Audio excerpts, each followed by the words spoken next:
Hello you guys on YouTube.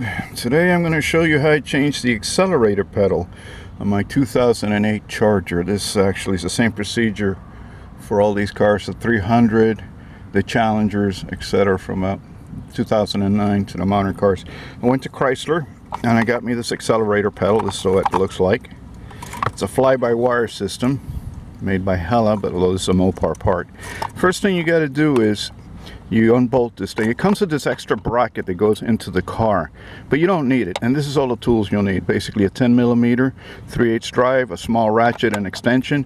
And when it's in the car, up in there, you loosen up the first one, the top one, and then you loosen up the bottom one and leave the bottom one in so that you can then remove the top screw without having to fight against it, because this whole thing is plastic.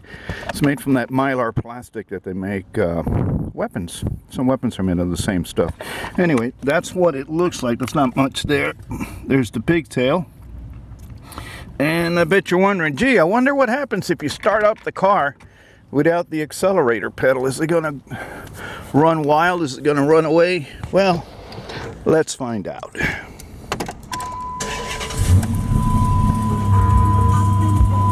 That's what it does.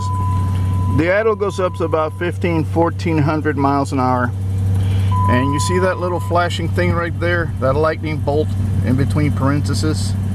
That is letting you know that there's trouble with the accelerator pedal. There it is. When that first happened to me, it's actually happened while I was driving, and the idle started doing all kinds of wacky things, and that thing started to flash, and I thought, my God, that looks like an old choke symbol, but this cars don't have a choke. It's fuel injected. And I pulled over. I was real scared. I turned it off and turned it back on, and it was running fine. I was able to drive the car for about another 10 or 15 minutes until it started acting wacky again. Now, on the highway, when I got on 95, and it started doing this wacky thing again, it started losing power because it wants to go back down to about 1500 RPM. So it's Chrysler recommends that the minute that something like this happens, just don't drive the car anymore and get it serviced. But this is such an easy repair that you can do it yourself. You can find the accelerator pedal, this here, on eBay anywhere from $100 to about $130. I actually got a deal at the dealership. I got this thing for $87.50. I got a buddy hooked me up. So anyways, I'm going to install it now, and I'll see if I can set up the camera to show it to you under the car. There's also something else that needs to be done. It needs to be adjusted. All right, now we got it in there. Let me find some insulation that's there. There's an insulation pad. You can barely see it, sorry for dark. You can just reach your hand to get to the top bolt there, sort of like a blind bolt, or you can take this piece out. It's no big deal. Once you get it in there, then you have to calibrate the new pedal to the car, and this is how you do it.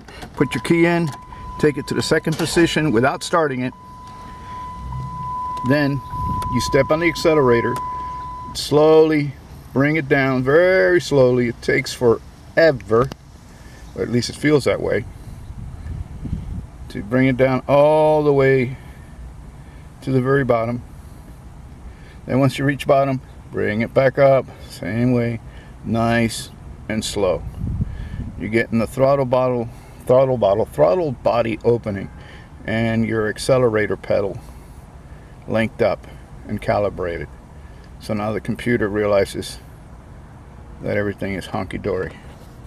And it should start. There it is, 1500. Here comes the idle coming right back down. It's going through its diagnostics, checking, and the idle will slowly come right back down to about 600 RPM, or thereabouts. Now stay tuned, because I'm going to take apart the other throttle cable, the other throttle thing, and show you what's inside. It's actually two parts. It has a mechanical side. There it is. Here comes the idle coming back down.